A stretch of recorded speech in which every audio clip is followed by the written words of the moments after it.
The Where Our Minds Wander podcast may contain sensitive content and explicit language. Listener discretion is advised.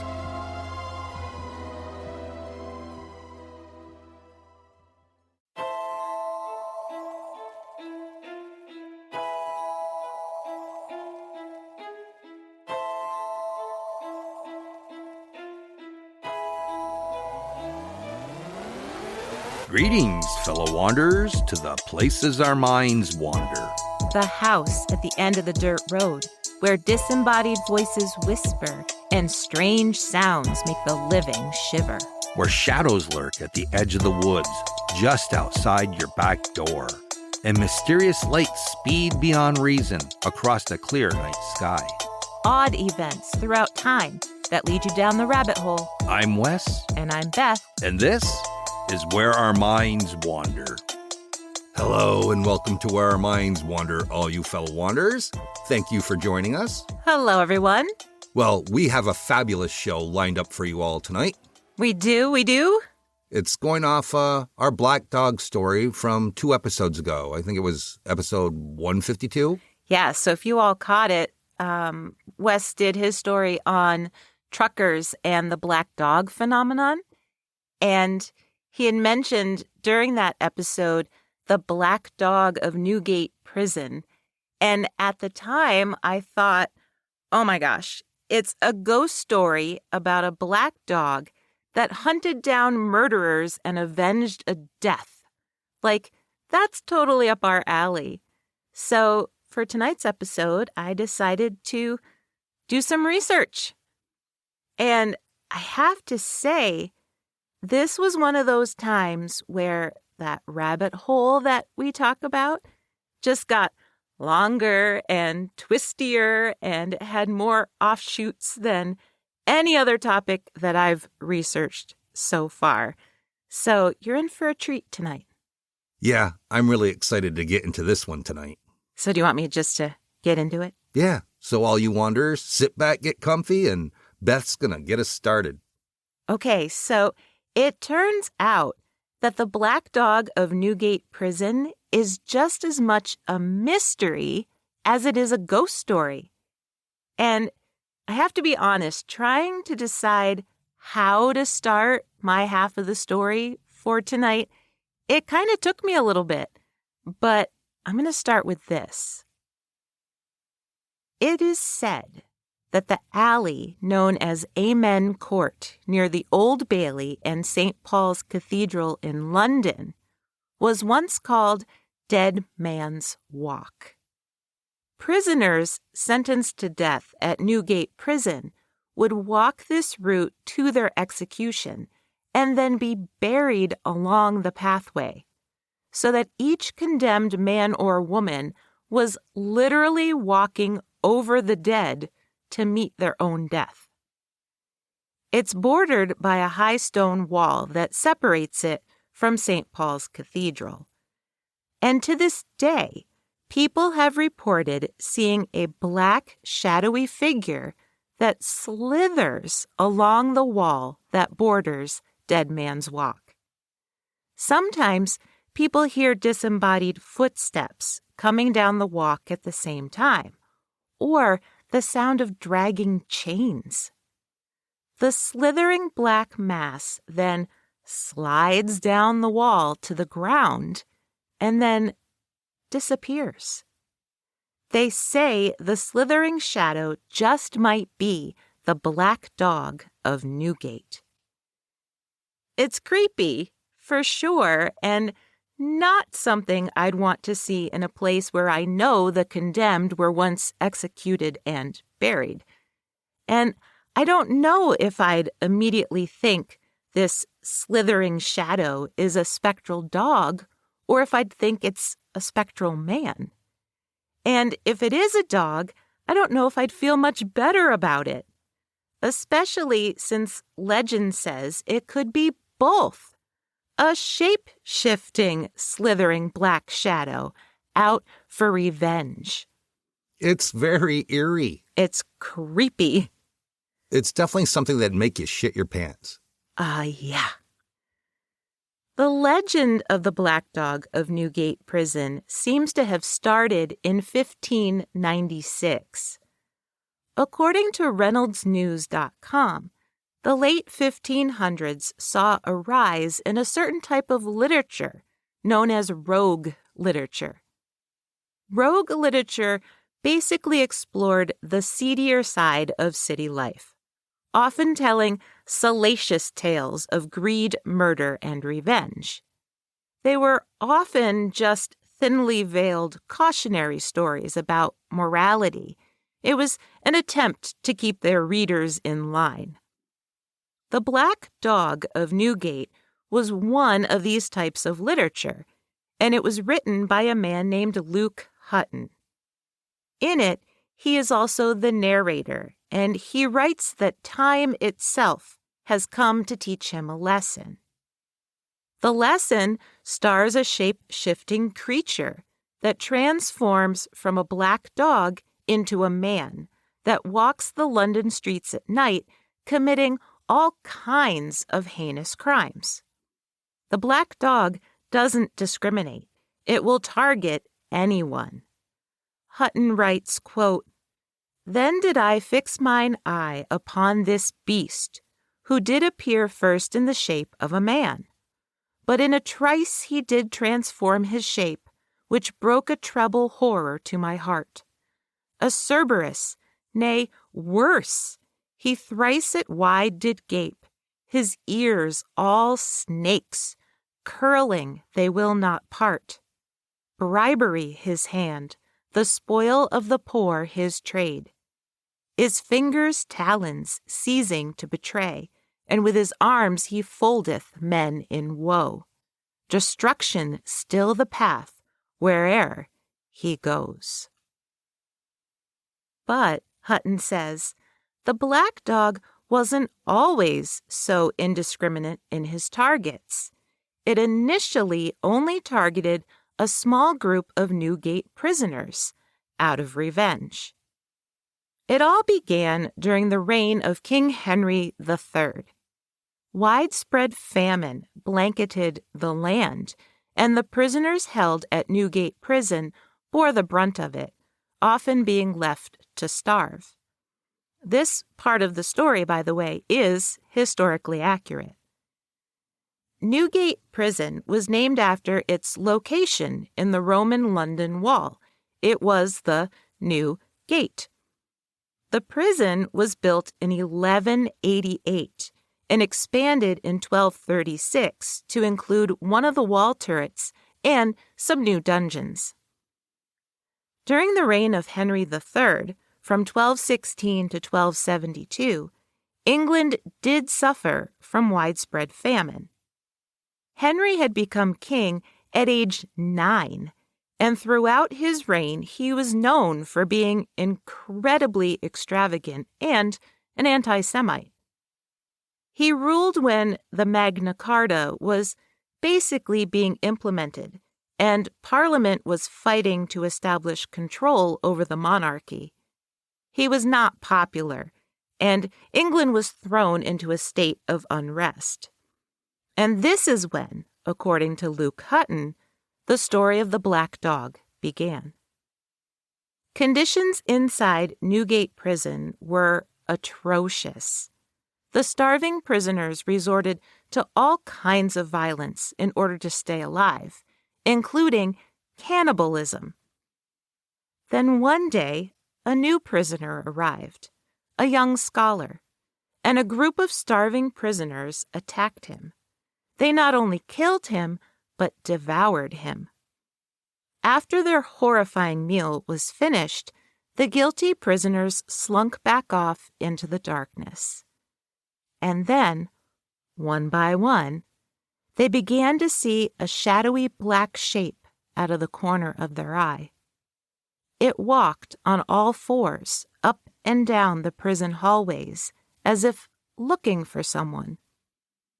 And before long, this shadowy black shape began to appear more solid and even more terrifying. It was a massive black dog. What the prisoners hadn't known was that the young scholar they had eaten had been accused of witchcraft and sorcery. And when the massive black dog began to stalk them, one by one, and corner them one by one, and viciously attack them one by one, the news spread pretty quickly. The black dog was the sorcerer's spirit out for revenge. No matter where they hid or how they begged, the black dog would come for each and every one of them. Frightened for their lives, some of the guilty prisoners actually killed a guard and escaped. But it didn't matter. The black dog still came for all of them. At the end of Hutton's disturbing tale, he flat out tells the reader that none of it is true. But rather than just leave them feeling relieved, he offers something else almost equally as disturbing. He says the real Black Dog of Newgate Prison is a large black stone that sat in the dungeon nicknamed Limbo, where despairing prisoners often bashed their heads until they died. I mean, damn. Luke Hutton knew how to tell a story. Even if the limbo part is an obvious metaphor, it's still pretty creepy. So, of course, I wanted to know just how much of Hutton's story is actually true, if any of it. So, let's continue a little bit with Newgate Prison.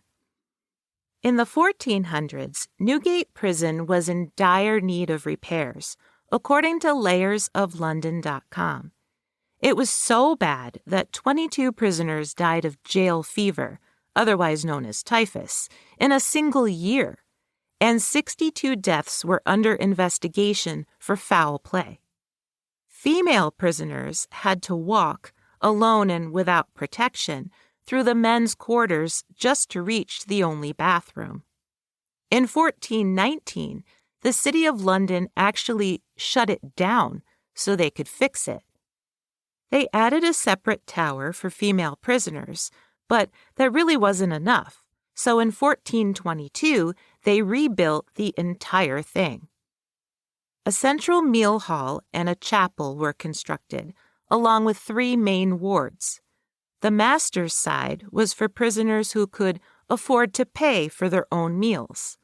The common side was for those who couldn't, and a press yard was built for special prisoners. The 300 prisoners were also separated by gender, but there were so many common areas that it may not have even mattered.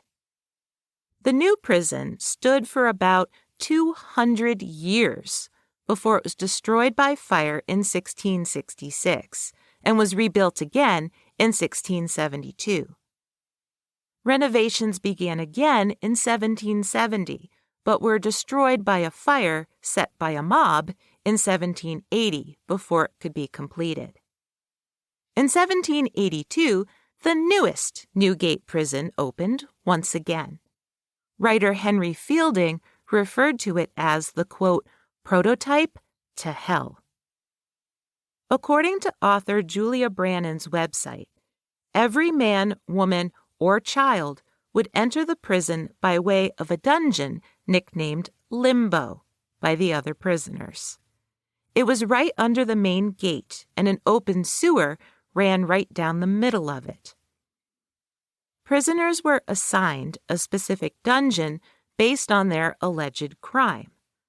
Those sentenced to death were housed in limbo under the prison keeper's house. Layersoflondon.com describes it as a sewer lined with shackles. Now, I couldn't find any reference to there ever being a large black stone in this dungeon, but it sounds so horrible that I actually don't doubt Hutton's account that people took their own lives in that room out of despair. Everyone else was housed in one of the common wards, which, according to Julia Brannon, were so lice-infested that they were said to crunch under your feet like seashells when you walked. Common debtors were taken to the stone hall, and common felons were housed in the stone hold. Conditions were so bad that London doctors refused to enter the prison to treat anyone in need of medical attention. Prisoners who could afford to buy the alcohol that was made inside the prison were perpetually drunk.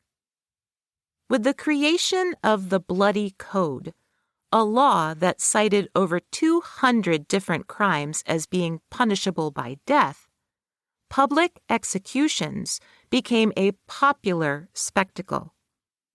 When the execution bell rang at night, everyone knew a public execution would be happening the very next day. According to HistoricUK.com, hangings took place on a public stage and were so popular that the Magpie and Stump, a public house directly across the street from the gallows, would rent out upstairs rooms just so people had the best view. Well, yeah, it was entertainment back then for people. I know. The condemned would be given a shot of rum and then walked along Dead Man's Walk, only to be buried underneath it afterwards. The bodies were put in wooden coffins and then placed under the flagstones. The only marker they received were their initials, carved into the stone wall closest to where they were laid to rest. Public executions were stopped in 1860 and moved inside the prison walls. Newgate Prison functioned for over 700 years before it was demolished in 1904, and the Central Criminal Court, or Old Bailey as it's commonly called, was built in its place. Over 90 skeletons were exhumed from beneath Dead Man's Walk during construction. The execution bell, just in case you were wondering, is now on display inside St. Sepulchre across the street. The Old Bailey opened in 1907, and what remains of Dead Man's Walk was renamed Amen Court. In all of the history that I looked at, despite the deplorable conditions, there is no historical evidence whatsoever that any cannibalism ever took place inside Newgate Prison. So, when it comes to Hutton's story, it's kind of a mixed bag. On one hand, there was a dungeon referred to as Limbo, but there was zero evidence that any cannibalism ever took place inside the prison whatsoever. So, next, I decided to see what I could find out about the Black Dog of Newgate's author, Luke Hutton. He claimed to have been a former prisoner at Newgate, so I figured it wouldn't be too hard to prove that he actually existed. And it turns out he did.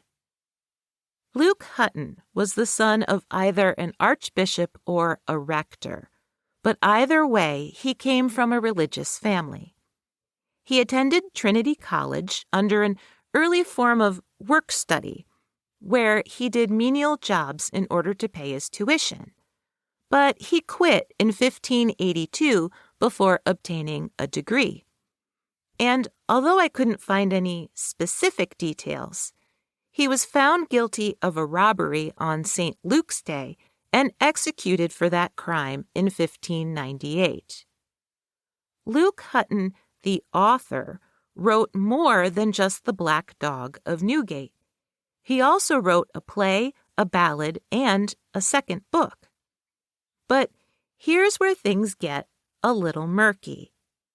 Scholars have no idea if Luke Hutton, the criminal, actually wrote those things, or if someone else took on his name in order to write rogue literature that readers would think was more authentic if it was written by a criminal.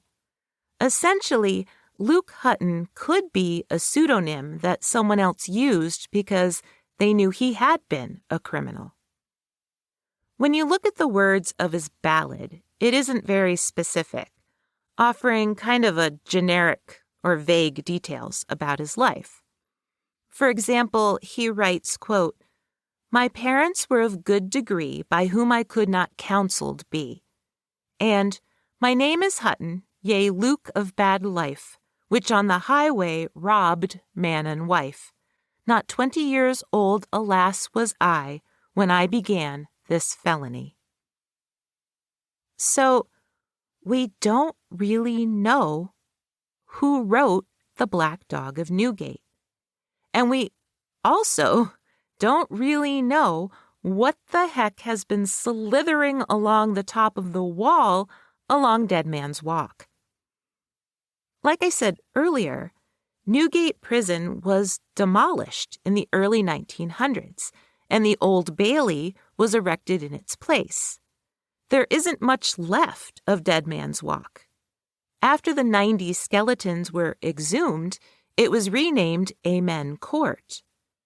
Because of its proximity to St. Paul's Cathedral, it was traditionally where the monks of St. Paul's used to walk through the streets on the Feast of Corpus Christi, and they'd chant prayers.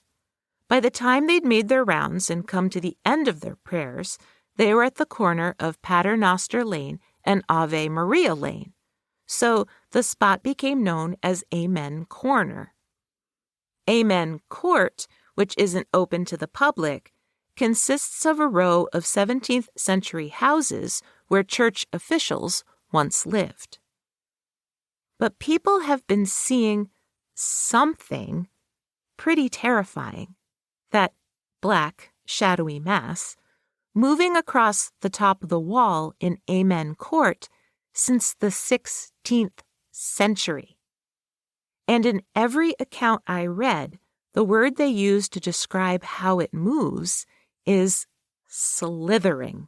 That's what I love about this story. It's so creepy and yet mysterious. I know. I don't want to see anything slithering along a wall, frankly. Some believe that the dark shadow is the Black Dog of Newgate, complete with shining eyes, a foul smell, and the weight of heavy chains around its neck. Some drawings from the 1600s even depict it as having snakes coming out of its head like Medusa. And even in Hutton's opening poem, he said it had snakes curling out of its head. For centuries, the black dog would show itself each time another execution was about to take place. According to ghosthuntertours.co.uk, more recent sightings, as in this century, have included the phantom sound of a dog's paws running across the flagstones and a shadowy mass with red eyes. Those who have seen it are filled with understandable dread. According to the paranormaldatabase.com, more human-like entities have been seen in Amen Court as well, leading some to wonder if the shadowy black mass isn't a dog, but the manifestation of a tortured or wronged human soul. Back in the 1800s, people reported hearing disembodied footsteps following them along the old Dead Man's Walk. And a faint gray human figure has also been seen perched on the wall. So, of course, that got me thinking about the Old Bailey. I mean, the current building sits right on top of the former prison site. But what I didn't realize is that Newgate Prison and the Old Bailey have been tied together since the 1600s. So we can't really talk about one without the other, which is exactly what Wes is going to do right after this quick break.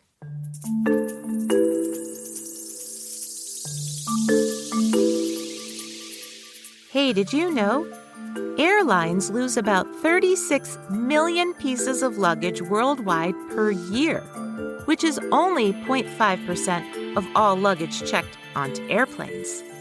The other 99.5% makes it to wherever its owner does. But if you've ever wondered where those lost bags end up, a lot of it goes to the Unclaimed Baggage Center in Scottsboro, Alabama. The 50,000 square foot warehouse holds everything you can possibly imagine, from clothing to electronics. And you can hop online and purchase any of the items yourself at an 80% discount off retail prices. All of the luxury items, think Gucci, Prada, Bulgari, are all authenticated. As you can imagine, sometimes some pretty interesting items are recovered, like the camera from the space shuttle and an emerald worth $25,000.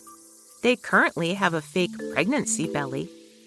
As for anything weirder than that, well, you'll just have to shop somewhere else. Who'da thunk it?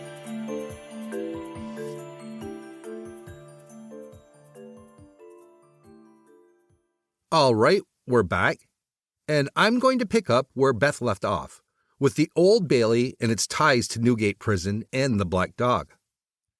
According to oldbaileyonline.org, back in the 1200s, most trials took place in an open-air courthouse of sorts, just outside the prison, where anyone passing by could stop and listen to the trial taking place. The first enclosed courthouse was located about 200 yards northwest of St. Paul's Cathedral, right next to the prison. The old wall that surrounded London was also called a bailey, so people began referring to the courthouse as the Old Bailey pretty early on. It was destroyed by the Great Fire of London in 1666, just like the prison, and was rebuilt in 1673. The new building was 3 stories tall and U-shaped.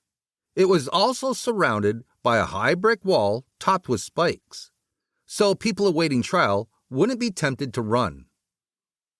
The first floor was basically still an open-air courtyard, where trials were still viewable by the public. It was built this way so that it lowered the risk of prisoners who might be infected with typhus, infecting everyone else involved in the trial proceedings. The first floor also included a, quote, stately dining room for the justices. It was said that criminals would often attend the open-air trials so that they could devise good arguments and defending themselves, just in case they ever needed it. Spectators could fill the 2 balconies overlooking the proceedings.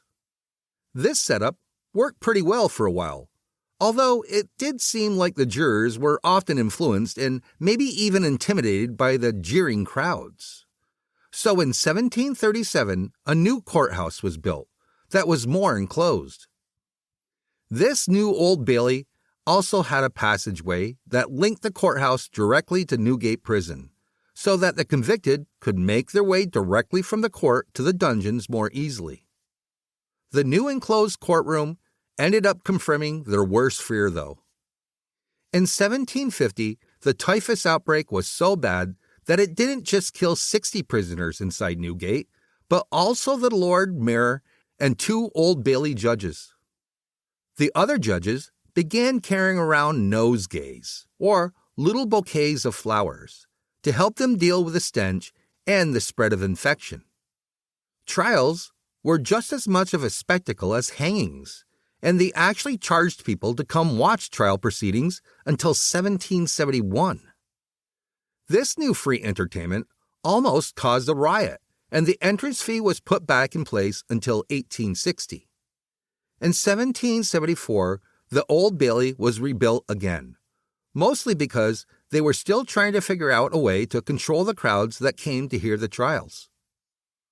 The new version had a semicircular brick wall right in front of it, which limited people's view inside the courthouse, and this seemed to help with crowd control.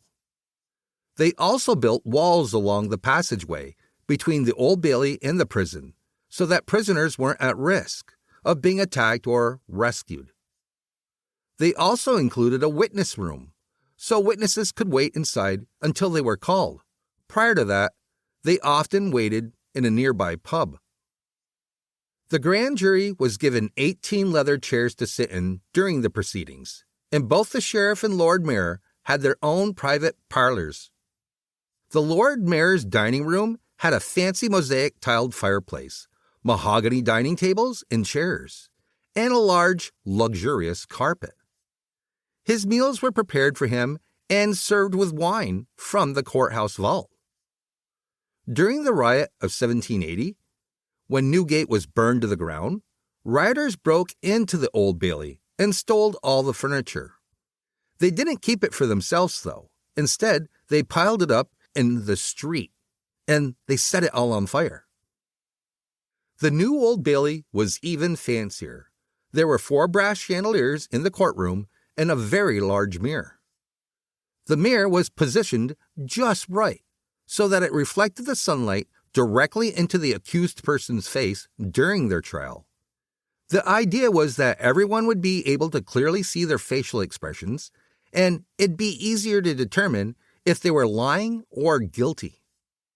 There were also 2 branding irons for branding convicted criminals with the mark of their crime. The court also started publishing all the court proceedings, which meant spectators were no longer trampling each other to get inside to hear the trials. They could always just read about them the next day. By the 1800s, everyone began referring to the Old Bailey as the Old Court. And because it had been so successful, courthouses all over England were set up exactly like it was set up. The Hammersmith ghost case happened around this time, 1803, which we covered in a past episode, the one where the man killed another man because he thought he was a ghost. Francis Smith was tried at the Old Court. And Amelia Dyer, or the Ogress of Reading, was tried there in 1898. Dyer initially trained to be a corset maker, but her father died in 1859. Her brother took over the family shoe business. At age 24 in 1861, Dyer stopped speaking to her family and married a 59-year-old man named George Thomas. Both Dyer and Thomas lied about their ages on the marriage certificate. She claimed she was 6 years older, and he claimed he was 11 years younger. After her marriage, Dyer went to nursing school, and she finished her training. But when Thomas died, Dyer decided that instead of earning money as a nurse, she could make a much better living as a baby farmer. Baby farming was actually quite common. It basically meant that young women who were either in financial trouble or were unwed could come rent a room with her. After their babies were born, she would arrange an adoption. During the Victorian era, the law stated that men did not owe any financial assistance to the mothers of their babies if they weren't married to them. So it was pretty common for unwed mothers to end up in baby farming situations. If they came from wealthy families, they could be charged quite a bit for their room and board, and then the adoption fees on top of that. If they weren't as well off, they might pay one smaller fee, but either way, Dyer was raking in the dough. In a lot of cases, baby farmers were actually neglectful and downright cruel. Wikipedia says that many Victorian-era babies in these situations died from opium poison, since they were frequently given mother's friend, a kind of elixir that was meant to make them sleep and not cry. And it did, because it was mostly opium. Many of these babies also died of malnutrition, but Amelia Dyer was different. She took out advertisements saying she would provide not only a safe environment for expectant mothers, she would also care for each baby as if they were her own. She'd provide good food, warm clothes, and a loving home. In 1872, she married a Bristol man named William Dyer, and they had 2 children of their own. It's not clear if William ever saw anything suspicious in his wife's baby farming practices. I mean, If some of the infants died due to illness or malnutrition, it wasn't really her fault. She was doing the best that she could for these babies. It was a lot for her to handle, caring for all these infants, and so she turned to alcohol and opium to get by.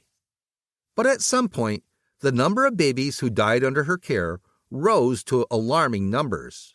But rather than change her ways and actually take care of the children she took in, she decided that she could get away with murdering the babies as soon as she received them and still pocketed the money for their care. And if she changed her name each time she took in a new child, well, she'd never get caught. Now, she actually did this for years, and it wasn't until 1879 that a local doctor became suspicious of her. She was convicted, but simply sentenced to nothing more than 6 months of hard labor.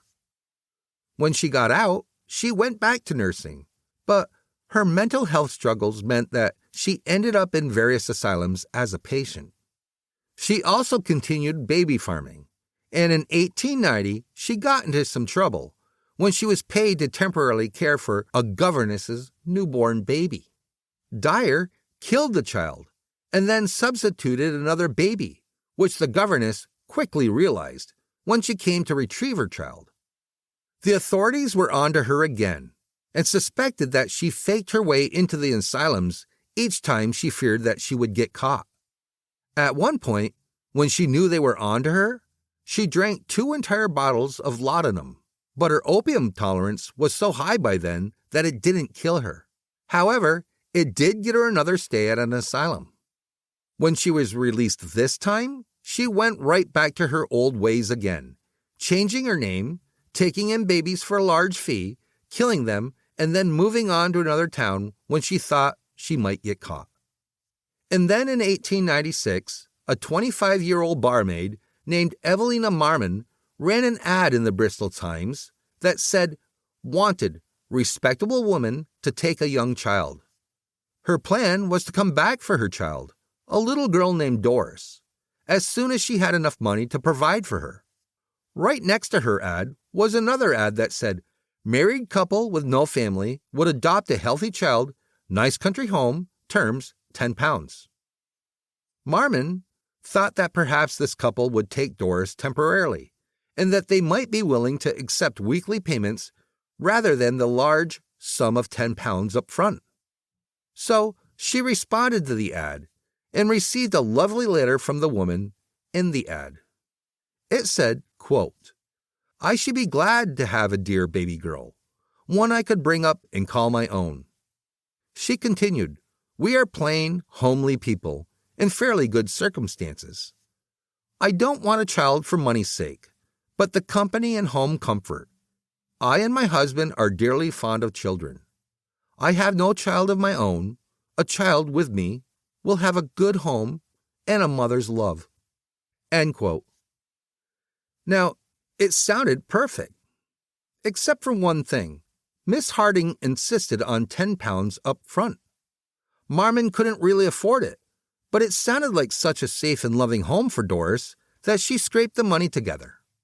When she met Miss Harding, Marmon was a little surprised by how old the woman was, but she felt like she had no choice. Doris deserved better than what she could provide, so she handed over a cardboard box filled with Doris's clothes, £10 in cash, and her child. Although she was heartbroken, Marmon felt a little better when she received a letter just a few days later saying Doris was doing well and seemed happy. On April 2nd of that year, a bargeman on the River Thames fished a carpetbag out of the water. Inside it were the bodies of 2 babies. This time, the police decided to pay attention. They began collecting stories about Amelia Dyer and then evidence. On April 3rd, 1896, police raided her home and Dyer was arrested.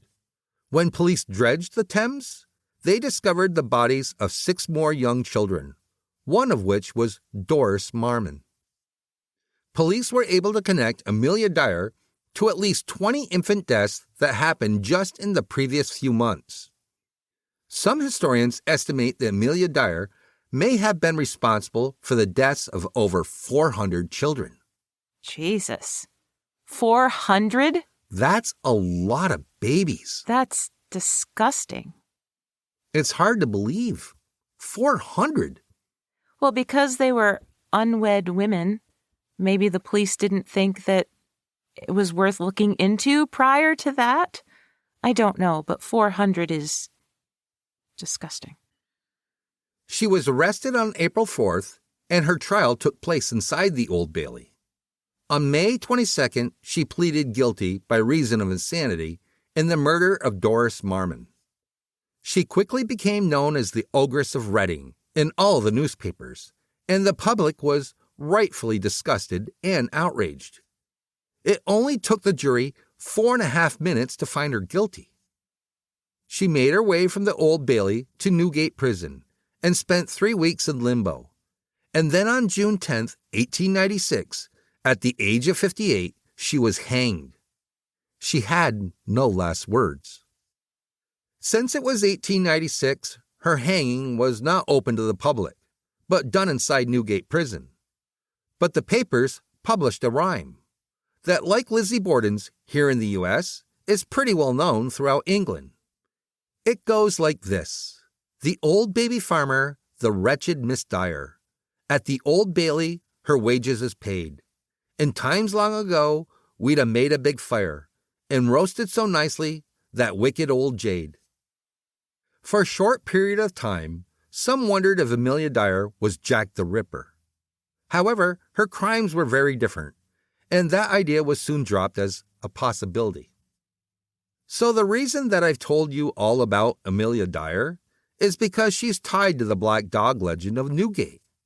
But before I get into how, I want to briefly go back to the history of the Old Bailey. Over the next 100 years, several additions were added, and the old court expanded to include even more private rooms for lawyers and court personnel. And then in 1907, after Newgate Prison was demolished, King Edward VII allotted the City of London almost £400,000 to construct the neo-Baroque-style Central Criminal Court. With its 67-foot-high dome, topped with a 12-foot-high gold leaf-covered Lady of Justice statue, holding a sword in the scales of justice, the building is definitely eye-catching. As you pass underneath the front entrance, you have to pass underneath 3 figures, representing fortitude, the recording angel, and truth. There's also the inscription, "Defend the children of the poor and punish the wrongdoer." Inside, it's all marble floors, mosaic tile, and allegorical paintings. The 4 courtrooms are paneled in oak, and they say that it's haunted. Since Newgate Prison was there for 700 years, and then the Old Bailey has been there for almost 120 years on the exact same spot, you'd think it would have ghosts around every corner. But that's the funny thing. If you Google Old Bailey Haunted or Old Bailey Ghosts, you mostly get stories about the Black Dog of Newgate. But you will find that here and there are short snippets mentioning other spirits, like a Victorian lady, 2 wandering male spirits, and a ghost cat. But it seems as though it's as if the official line is to keep the focus on the Black Dog of Newgate, maybe because he's been seen outside and not inside. It's like Beth had mentioned before. People speculate that the Black Dog of Newgate isn't a dog at all. Instead, it's the manifestation of several tortured souls who never left Newgate Prison.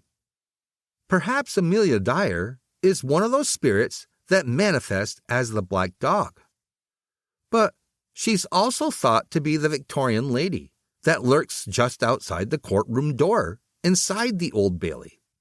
Faint whispers have reportedly been heard in that area, as well as rustling noises and disembodied footsteps echoing in the marble hallways. According to the Independent.com, Dyer isn't the only apparition inside the courthouse. There are also 2 male apparitions. One seems to be dressed in a black cloak and has been seen walking through Court 1.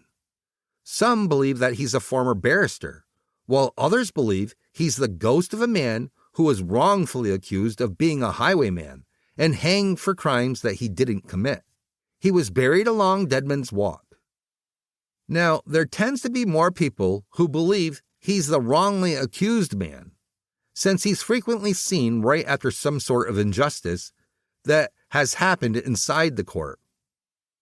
In the Independent article, a staff member joked that he'd put garlic outside of his office door after an unnerving experience with the black cloaked figure. He said that he was working alone in court one evening when he heard a man calling his name. He said that he slowly backed out of the room and then ran for the elevator. There's also a gray figure, which seems to appear after various serious cases are tried. The common belief is that he is also the spirit of a man who was wrongfully accused, and that he's seen inside the Old Bailey and outside. He could be the gray figure that people have seen on the wall along Deadman's Walk in Amen Court. And lastly, there's the ghost cat. Employees have claimed to see the apparition of a cat wandering through the building at night. Now, I know that all these ghostly encounters inside the Old Bailey are kind of vague. But, like I had said before, it's almost as if the officials at the Old Bailey don't want to talk about it being haunted. And maybe they don't, especially if they have to go to work there every day, knowing that there's supposedly a spectral black dog wandering around outside. I would think that you might not want to go to work if you think there's ghosts on the inside also. It's a lot of ghosts on the inside and the outside. Yeah, it's a pretty interesting place. And with 90 bodies exhumed, you've got to think there has to be more. Yeah, perhaps they did miss some. What a rabbit hole topic for us this week. Absolutely. So there you have it, the Black Dog of Newgate Prison. And the Old Bailey built right on top of it. It's such a fascinating place. 700 years of history. Yeah, and to think, they exhumed 90 bodies from that place. There's got to be more. You would think so. So, you can see why this one took us right down the rabbit hole, and then some. Mm-hmm. Yeah, from a black dog to a mystery to a serial killer to a haunted courthouse. And who would have thunk that this all came from our Black Dog episode that we did a little while ago? I know. You mentioned something a little offbeat, and it's going to pique my curiosity, my dear. So, that about wraps it up for this episode. Yeah, and if it piqued your curiosity too, you can always check our sources in our show notes for more information. Like we said, with a 700-year history, there's 799 years worth of stuff we didn't cover. Is. Yeah, there's a lot. Well, my math was not right. It would be 699 years, not 799 years. It's been a long day. That it has. Yeah. And if you would like to know a little bit more about our middle, the unclaimed baggage store, Beth will put a link to it in our show notes. Yeah, you can go shopping. Yeah, there's a lot of cool stuff there. We did spend quite a bit of time looking through at all the different things. That we did. All right, that about wraps it up. Join us again next week for an all-new episode of Where Our Minds Wander. See you soon.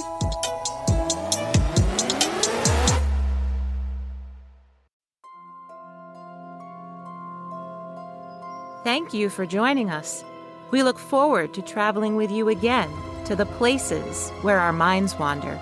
If you like what you heard, please take a moment and provide us with a 5-star rating and a comment on your favorite listening platform. It really helps us move up the list and become more visible on the podcast charts so new people can find us. And thank you all for your continued support. See you next week for an all-new episode.